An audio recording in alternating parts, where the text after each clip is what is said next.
Go to talk about from direct graph of groups. All right, thanks, Yin Pen, for the introduction. First of all, I'd like to thank the organizers for putting together such a great research program. This has been the third week that I'm here, and it's been so great being able to chat with everyone, and I hope to be able to do more of that this week. Of course, thanks also for the opportunity to speak here today. All right, so I'll be talking about work that's come from my PhD.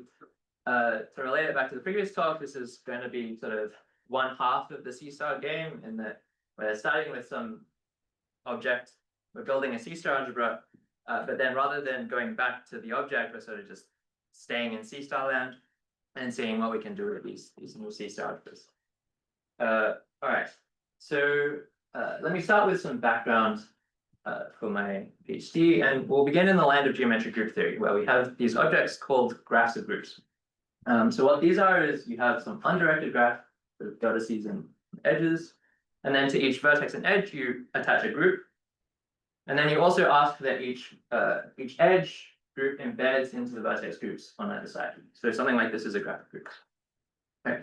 And these have been studied for quite a while in geometric group theory because of their strong connections with group actions on trees. So it turns out that there's something called the fundamental theorem of Basset theory, which says that there's a one-to-one correspondence between graphs of groups and group actions on trees. So before I started my PhD, my supervisors, Nathan Brownlow and Dan Thomas, along with some collaborators, including Jack Spielberg, they studied a C-star algebraic version of this correspondence. So the idea is to both of these objects, you can attach a C-star algebra or associate a C-star algebra. So on the left, we have some C-star algebra defined using generators and relations that somehow come from the structure of the graph of groups. And then on the right-hand side, we can build a cross-product C-star algebra coming from the induced action of the group on some space called the boundary of the tree. This is just some zero-dimensional space that you can canonically associate to the tree. And then what my supervisors and their collaborators showed is that if you start with a graph of groups and then you look at the corresponding group action on a tree, then the true C-star algebras you get are Morita equivalent, right? So they might not be exactly the same, but this is really the second best thing. All right, and so when I started my PhD, Nathan put me to the task of trying to understand the K-theory of these guys. And this is something that we were able to do together with Jack Spielberg and Thomas. But one thing that we noticed while doing this is that somehow it's a bit easier to work with directed objects for the purposes of computing K-theory. So in particular for these guys, what we had to do is first relate them to some kind of directed object using a dual graph construction, and then we could calculate the K-theory. But that sort of sparked the question of what happens if you just start with a directed object in the first place, right? And this is really what gave rise to the idea of directed graphs of groups. So what these are is just take a graph of groups and then you put a direction on each edge. And then these will now correspond to group actions on directed trees. Okay. So in the first half of my talk, I want to discuss what happens on the C-star side for this directed version. And then after that, I'll talk a bit about why the C-star algebras that we get are actually interesting to study. All right. So let me start with discussing how we can build this C-star algebra from a directed graph of groups. And the idea is very much inspired by the traditional construction for a directed graph C-star algebra. So the idea goes something like this. So to each vertex, we'll associate a Hilbert space, and then each edge will become an isometry between the corresponding Hilbert spaces, with some relations dictating how the ranges of these isometries interact. If we stop there, then what we basically have is a directed graph algebra. But now we have groups sitting around, right? So how do they fit in?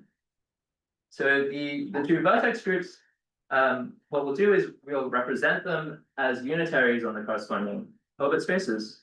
And I like to think of these as actions of the group. So GV here will act on HV by unitaries, and similarly GW will act on HW. Okay, so that's how the vertex groups fit in. And then the way the edge groups fit in is a little bit more subtle, and it's through this relation here. Now this might look a bit complicated at first, but the idea is really quite simple. So basically, let's fix an edge, let's say E, and let's take an element of the edge group, G, and let's call it little g.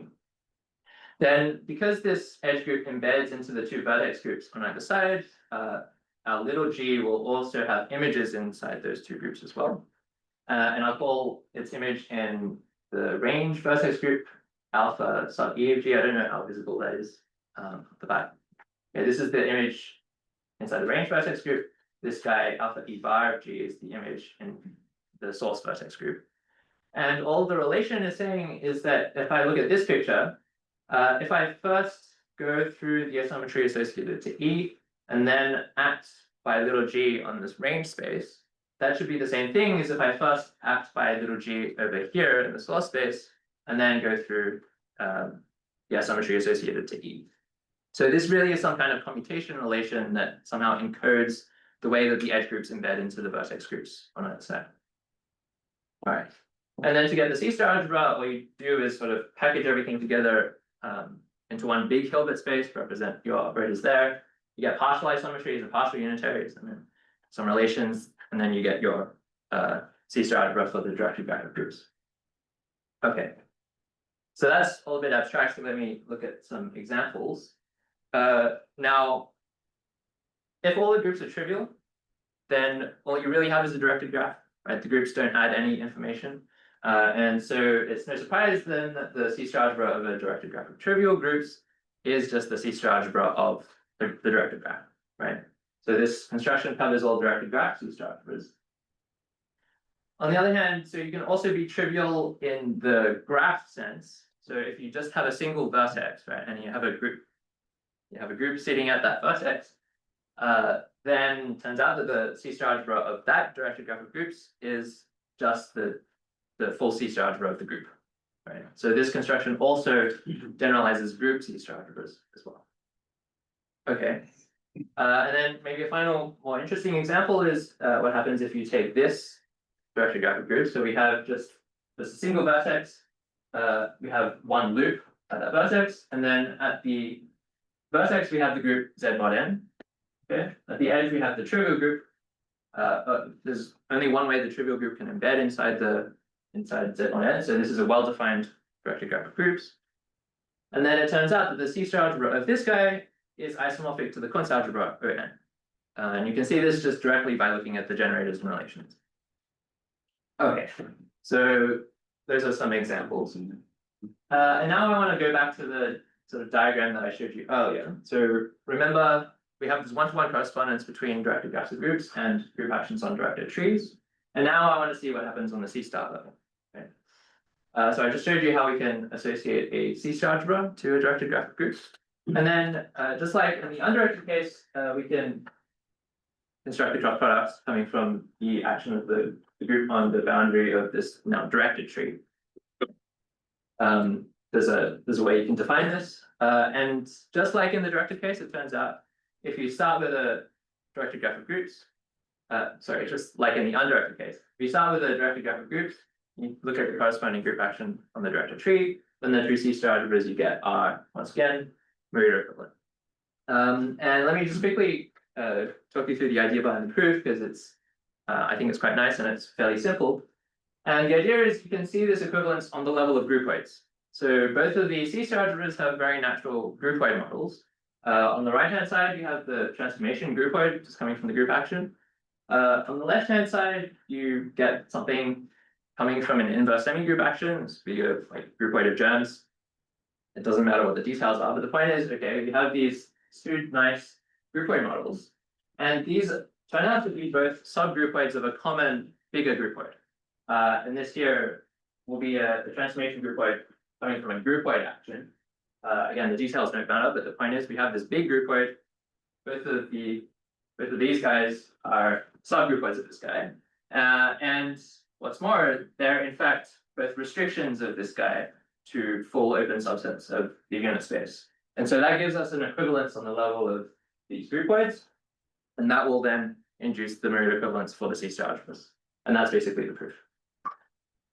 All right.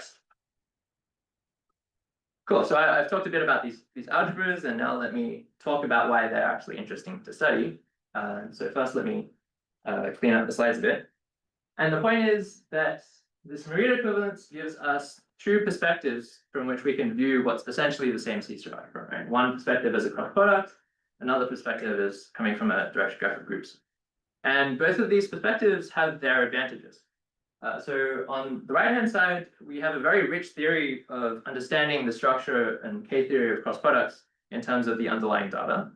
And so this perspective makes it easier to study the structure and K-theory of these particular C-star algebras.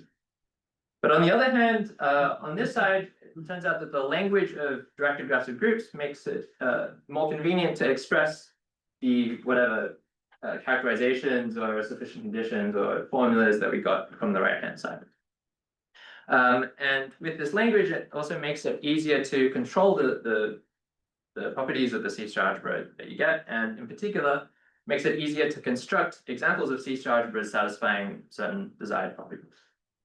And in the rest of my talk, I want to illustrate how these two advantages play out together, and I'll be focusing on how they help us understand the K-theory of the C-star algebra. So just as a reminder what K-theory is, so for any C-star algebra, the K-theory is this pair of abelian groups, K0 and K1. Very roughly speaking, K0 is built from the projections of the algebra, K1 is built from the unitaries, and together they capture a lot of information about the C-star algebra itself. And one striking example of this comes from the famous Kirchberg-Phillips classification theorem. So this says that some class of algebras called Kirchberg algebras. Okay, so these are simple, separable, nuclear, really infinite C-star algebras.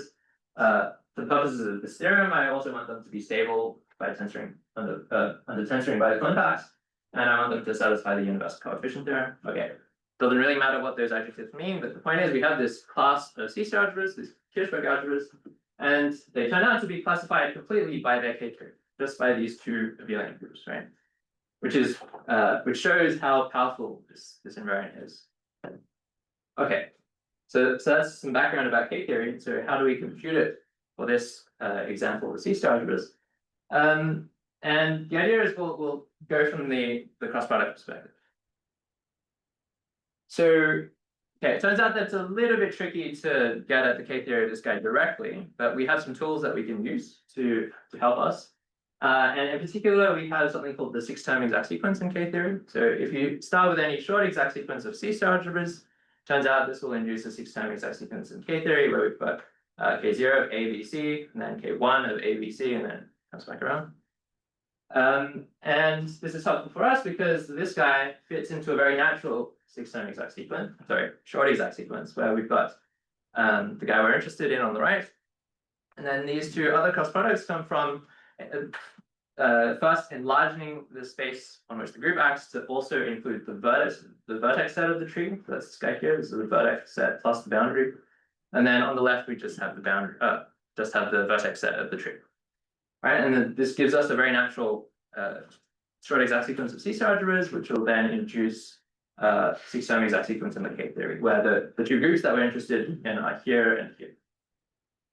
And the point of doing this is because it turns out that the K-theory of these guys is actually relatively easy to understand. In particular, both of them are just direct sums of the K-theories of certain group C-star algebras, where so here we're indexing over the vertex orbits of the group action on the tree. And then these groups here are the stabilizers of the corresponding vertices. And so this is work joint with Nathan, my supervisor, Jack Spielberg, and Thomas, my other supervisor. So we have this nice 6-term exact sequence. And what's more is we can actually understand the maps going between these direct sums as well. Some explicit description of these. And this lets us understand the K groups that we're interested in. Okay. Now, at the moment, this is all expressed in the language of cross products. But if I translate things through the Morita equivalence to the language of directed graphs of groups, I get this. So here, I now have the C-star algebra, the directed graph of groups. The K-theory is the same as the cross products because Morita equivalence preserves K-theory. And then now, instead of indexing over vertex orbits, I'm just looking at the vertices of my directed graphical groups. And then these groups are now just the groups sitting at the vertices, the vertex groups, rather than the vertex stabilizers. Okay. And so we have this very nice 6-term exact sequence in K-theory. And okay, usually you can't do much better than this because you can have fairly complicated groups and you get complicated maps between here. But in certain situations, we can actually get a formula for the K-theory. And one very nice example of when this happens is if all the groups in my directed graphical groups are infinite cyclic, or in other words, they're all just copies of Z, right? And the reason this is nice is because, okay, we have all these embeddings of the edge groups inside the vertex groups, right? But here everything is Z. So we have embeddings of Z into Z, these are group homomorphisms. And these things are described just by a single integer, right? You look at the image of the generator, you look at the generator of the edge group and look at its image inside the vertex group, that uniquely determines the homomorphism that you have. And so what you really get is just a directed graph, but now each edge has 2 labels, right? One label corresponding to the embedding into the range vertex group, and another label corresponding to the embedding into the source vertex group, right? And this simplifies things a lot. So in particular, what we can do is we can package all these labels together into 2 matrices, which I think of as like weighted adjacency matrices. So capital N, if you take the VW entry, you look at all the edges going from W to V, then you just add up the labels associated to the range embeddings. And then you do that for every pair of vertices, you get this sort of weighted adjacency matrix of the graph where the weights are given by the range embeddings. And then you can do the same thing for the source embeddings, and you just add up the labels for the source embeddings. And you have these two matrices, and it turns out that the K-theory of the C-star algebra of one of these directed graphical groups is given by this very nice formula, just in terms of the cokernel and kernel of these maps here. Okay, so this is really nice. And what this also lets us do is it tells us how we can sort of control the K-theory of these C-star algebras. So if we pick our directed graphical groups up here, that will affect what these matrices are, and that will in turn affect what the K-theory is. And in fact, we can do this in a controlled way. So it turns out if you start with any pair of sort of compatible matrices, I'll say what that means in a moment. You can build a directed graphical groups whose adjacency matrices are those 2 matrices that you started with. And the only compatibility condition that you need is that the matrices have non-zero entries in exactly the same spots. That's just because they're supposed to be the weighted adjacency matrices of the same graph, right? Okay, but you can go backwards like this. And then also, if you start with any 2 countable abelian groups, there's a way to find 2 matrices n and m such that this expression is isomorphic to the first group, this expression is isomorphic to the second group. And so you sort of go backwards this way as well. And so if you go all the way, what you end up getting is for any pair of countable abelian groups, you can find some directed graph of infinite cyclic groups, such that the K-theory of the C-star algebra is precisely that pair of countable abelian groups that you started with. What's more is you can actually do this in a way where the C-star algebra is also a Kirchberg algebra. So remember that these were this class of C-star algebras that were classified by their K-theory. So I told you that the K-theory is always a pair of abelian groups. For these guys, it's always a pair of countable abelian groups. And remember, we have this classification theorem that tells us that any Kirchberg algebra can be identified just by this pair of countable abelian groups, which is the K-theory. And so if you combine the classification with this result, here we've constructed a Kirchberg algebra for any possible K-theory. What you end up getting is that any Kirchberg algebra, stable UCD Kirchberg algebra, is isomorphic to one of these guys, coming from a directed graph of infinite cyclic groups. And also, what I think is quite cool is you also get it to be isomorphic to one of the cross products as well through this Morita equivalence.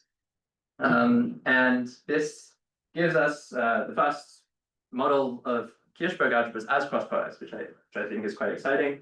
And yeah, I'm interested in seeing what we can do with these new models.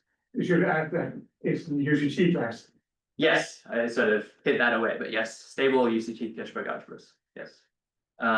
Cool. Yeah, that's all from me. Thank you for your attention.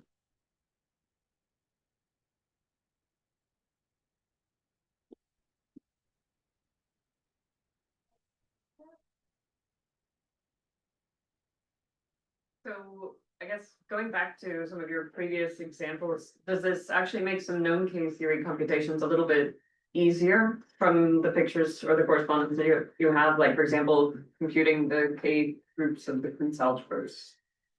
Can you do that a little bit easier through these? It's an interesting question. I haven't actually thought about that. So the K-theory formula that I gave was only for when the groups were all Z. I haven't thought about what happens if you have different groups, but maybe, yeah, it's possible. Yeah, thanks.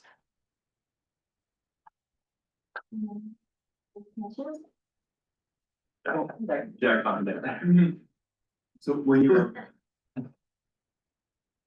just quickly, when you first put a direction on the graph of groups, you have to be careful to make sure that the direction on the tree actually has sort of paths and.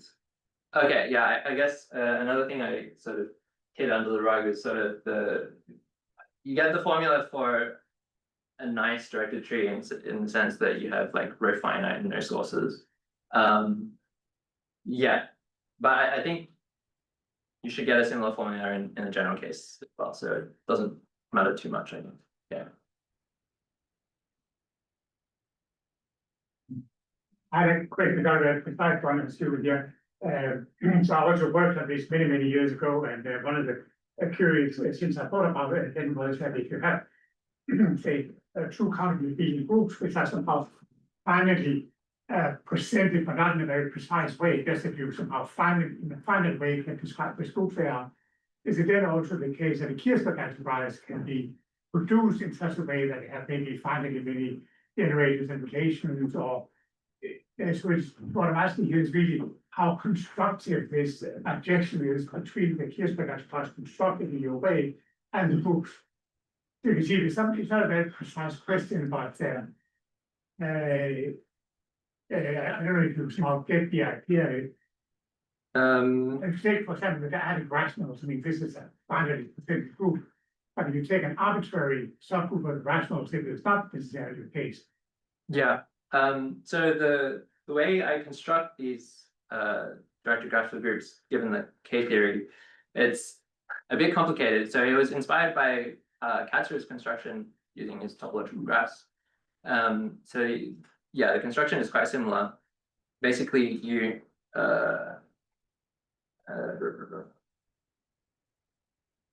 right. So first you start with your two groups, and you want to get these two matrices. And the way you do that is, in general, you have to work with infinite matrices.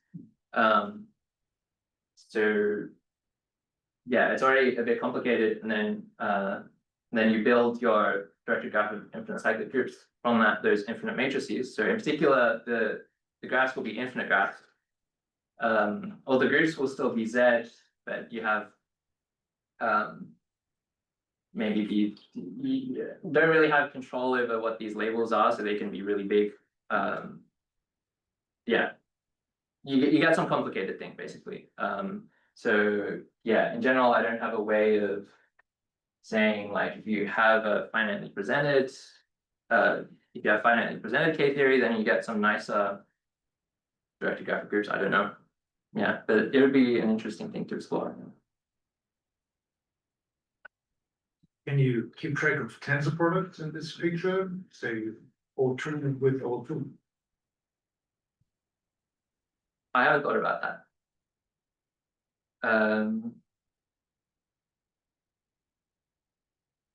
I don't know actually. Yeah. It's isomorphic to O2, but Yeah, but can you decompose it, see it on the graph? I don't know. Yeah, that's a good question. So the original construction did not have direction on the graph. So is that class of this algebra small, large, or? Yeah, so So this work was inspired by understanding the range of K-theory for the undirected version. And sort of we got stuck because the formula was a bit more complicated. Yeah, because you sort of have to take the dual graph first and then have to do this formula for the dual graph, basically. So I don't know. We weren't able to understand the range of the K-theory well enough to be able to answer that. Last question, please. Okay, for grassy algebras, you have these results that tell you about the ideal structure. Yeah, Do you have something similar for the directed? I haven't thought about this, but I mean, probably you could do something, yeah. If you have some nice condition on the graph and then conditions on the groups, probably. Yeah, but I haven't thought about it.